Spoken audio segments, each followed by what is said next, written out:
Hello, good morning po sa inyo lahat, mga kapatid, mga higan, mga idol. Ayan po. Nandito po ako ngayon sa bahay ni Nanay Gloria. Ayan po. Sa ikatlong pagkakataon. Ayan po. Para maabutan ko na rin po ng konting tulong at masubaybayan ko na rin po sila. Ayan. Si Nanay Gloria at saka si Tatay Florante, yan po, nagpapahangin po sa labas, yan po. So mga kapatid, mga kababayan, yan po. So sa gaya nga lang sinabi ko, napunta ako ngayon dito para magpaabot ng konting tulong sa kanila. Siyempre para na rin sa pagsubaybay na rin sa kanilang mga kalagayan at pangumusta na rin. Ayan, si Nanay Gloria. Actually, si Nanay paalis nga po. Medyo may pamamahagi din siya mga damit sa mga kaibigan. Yan po. Yung mga medyo ayan, mga bigay lang din po sa kanya at ay pamimigay na rin po kasi medyo may palakihan ang size nito. Ayan po mga kapatid, mga idol. So si Nanay Gloria. Nanay, kumusta naman po tayo ang buhay-buhay natin? Kahit papano nakakaraos, kahit papano binibigyan din naman ako ng mga tumutong naawa sa aming mag-asawa. Kahit paano nabibigyan po kami, kaya maraming salamat sa tumangkiti po sa aming mag-asawa kasi po wala nang hanap buhay. Ang asawa ko po ay may sakit. Yun po. Ako na lang po ang gumagawa ng paraan para po sa pang-araw-araw namin. Nanghingi lang po ako kung sinong sa mga anak ko o sa mga apo ko. Kung sinong meron, yun na lang po ang hiningihan ko ng tulong.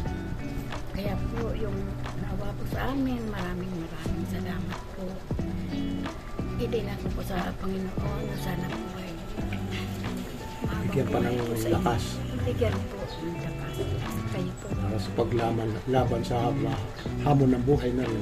Sa araw-araw na pangangailangan. Buhay namin sa pang-araw-araw ng buhay. Maraming salamat po sa inyo sa tumulong sa aming mag-asawa. Nanay, sa inyong anong nais mo sana sa pagdating sa hiling mo sa ating mga kapwa, mga kababayan? Ang hinihiling ko po sa inyong talagang hinihiling yung maipagamot ko po yung asawa kong may karamdaman. May bukod pa po siya dito po sa pugi. Bukod pa po doon, hindi ko po alam kung ano talaga ang kasi po nag-aano yung mga mata niya, yung mukha nagmamaga. Yun po ang gusto ko sanang maipa. So mga kababayan, si Tatay Florante po ang tinutukan niya. Yun po yung nakaupo doon sa may karsada na nagpapahangin. Sige po, Nanay, tuloy mo po ang message niyo. Yun po ang ko sa inyo, ang hiling ko sa inyo. Sana po matulungan ninyo kami sa pinoproblema ko po na yan na mapagamot ko po talaga siya. Hindi naman po. So, hindi lang po ito yung financial sa pang-araw-araw o yung mga pangangailangan. Kahit po sa pampinansyal po, kung mabibigyan niyo po kami, maraming salamat po. Kasi talagang wala po talaga akong ihingi ng tulong kung hindi.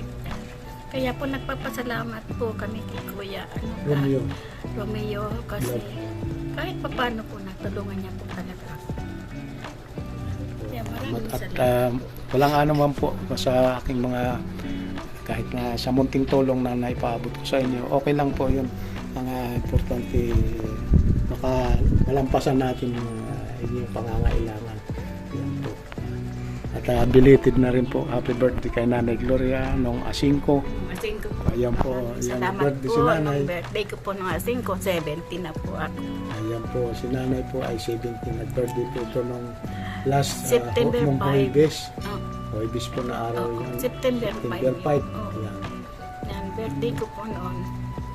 Kumusta naman ang naging birthday mo, Nanay? ayos lang naman yung birthday ko. Ang kailangan ko po ay sana ang Panginoon. Hindi po akong pinababayaan. Binigyan pa po ako niya ng lakas. Sana po at maano ko pa po yung buhay na malayo-layo pa po. Kasi kawawa po ng dalawang apo ko na ako na po ang nagpalaki. Ayun.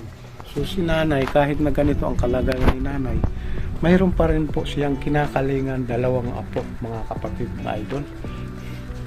Kahit na ganito ang kanilang pamumuhay, mayroon pa rin po siyang inaalagaan na apo, isang 18 years old at isang 15 years old po na lalaki. Mula nung maliliit pa ito, ay nasa kanya na po. O, mga ilang buwan pa lang po yung mga yun. Bali, binigay na sa akin yan. Pagkapanganak lang po, 3 araw lang po, binigay na sa akin. Mga kapatid, mga idol, 3 days pa lang po itong mga apo ni nanay. So, nasa kanya na po. Siya na po ang kumalinga at nagpalaki nito. Kasi namatay na po yung nanay niya. Kaya kinuha ko na po, wala naman ibang magkakalinga kundi ako. Ayan, pinag-aral ko sila ngayon second year na yung isa. Yung isa first year. Minsan-minsan tumutulong na rin po ito pag mayroon. Opo. Mabuti naman. Nakakatulong na rin kahit paano. Kahit pa paano, yung isang pumapasok yun dyan sa tubigan, kahit pa paano, bigyan ng 50. Yung 15 years old. Oo, yun ang masipag. Masipag yung mga guys. So, anong pangalan nitong Yung Paul Kaluwag. Yung 15 years old. Oo. Yun Impoy. Jampol.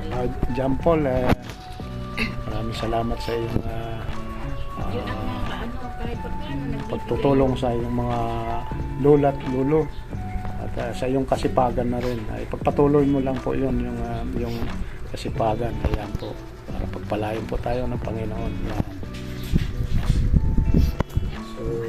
So yung 18 years old nanay, may pagkakataon din na tumutulong din. Oo, ang tulong naman palibasa wala naman din siyang ang pinakantulong niya sa akin sa bahay na lang, tulungan niya ako. Nagliligpit-ligpit. Sabi Malaking ko, bagay na po yun kasi wala kaming babaeng Kasi nanay, tulog ko ang hindi mo na trabaho.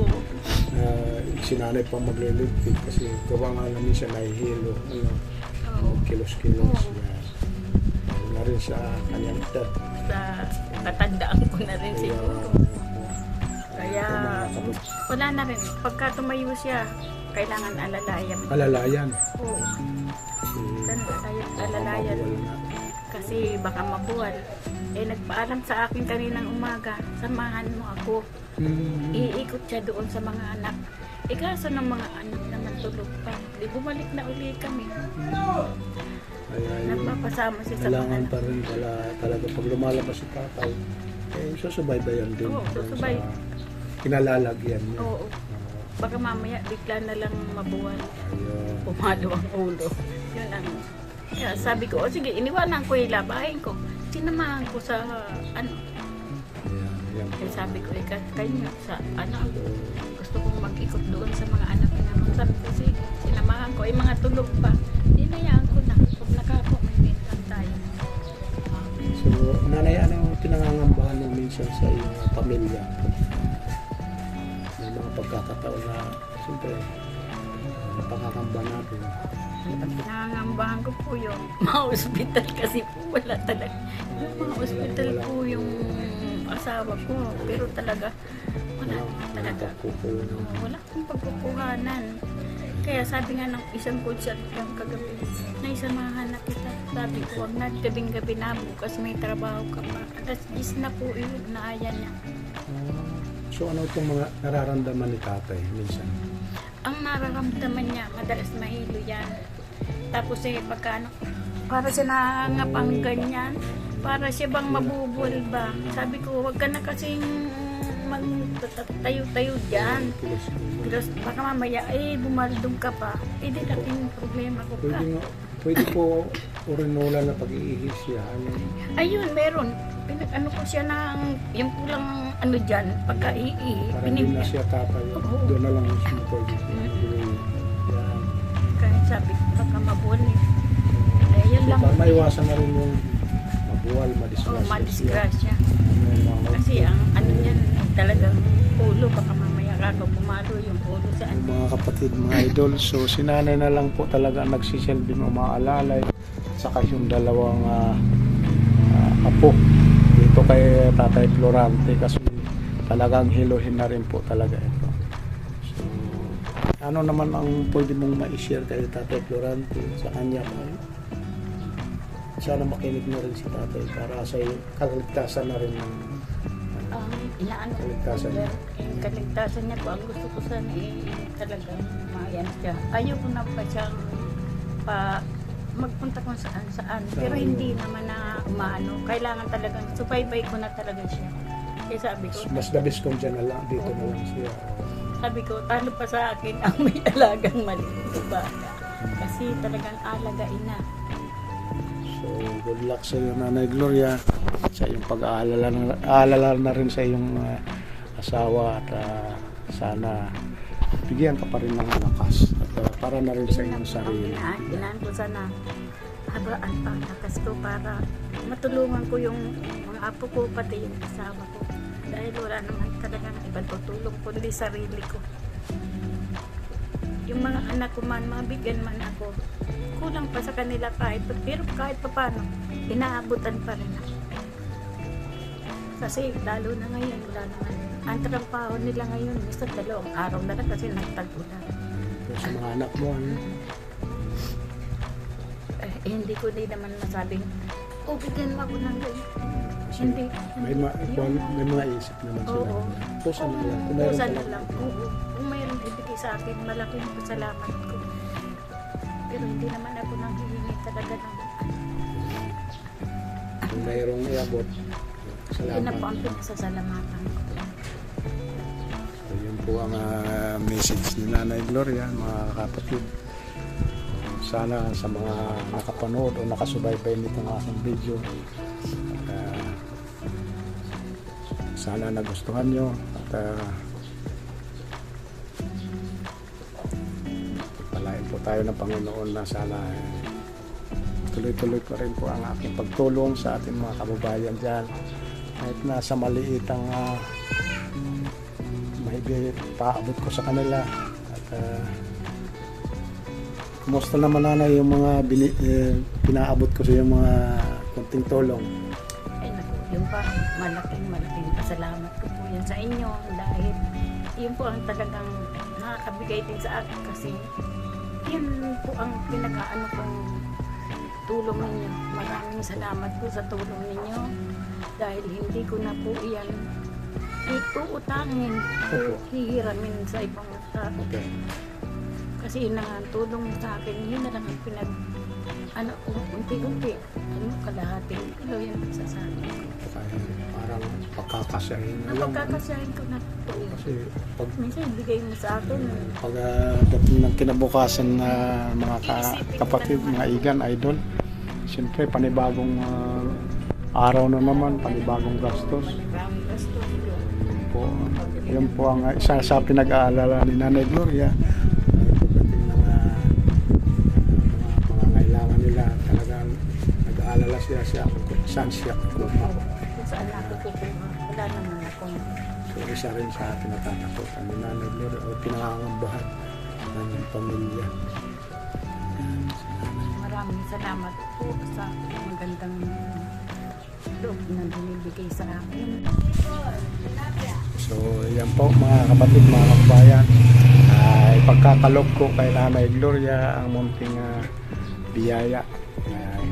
Yan po nanay, pagpasensyahan nyo na po ito nanay na para sa pangangailangan nyo. Ay, eto po. Araw-araw sana malain po tayo ng Panginoon at Nagpapasalamat po sa Panginoon at sa Kaya maraming salamat. Ilang beses niya po ako nabigyan ng tulong. Opo. Pero maraming salamat po. walang ano man po. Panalangin po lang po tayo na sana maging malakas lang po tayo lalo na pagharap sa hamon ng buhay sa araw-araw. Yan, sana maging malakas tayo, ilayo tayo sa anumang mga karamdaman. Yan po. Maraming salamat sa iyo. Maraming salamat din naman po. Maraming. Lalo na sa iyo. Maraming Ayun. Maraming walang ano man po, okay lang po At yan. ito, siya po talagang matyaga po siya sa akin magpunta. Ayun. Maraming salamat. Ayan. Maraming salamat. Malaking tulong po yan sa akin. Ang naibigay po sa akin. Maraming salamat. Ano po ang pinanadami ko sa Panginoon. Sana po natulungan niyo po ako sa aking pangangailangan. Bye-bye, be. So, ayan po. Mga kapatid, mga kababayan. Yan po ang message ni nanay. So, ayan. Sa ating mga kapatid na OFW dyan, shout out po. Mag-ingat po tayo palagi at sana panalangin ko layo tayo sa anumang problema sa bawat pamilya at manatiling malakas ang pangangatawan at ligtas na rin sa anumang mga karamdaman. Ayan po. So ngayon nanay, hindi ko na masyado habaan ang vlog. Sana magustuhan at masubaybayaran na rin ng ating mga kapatid. Yan, masubaybayaran yung Maraming salamat munting po. video na ito. Maraming salamat po sa sumabaybay sa video po na yun.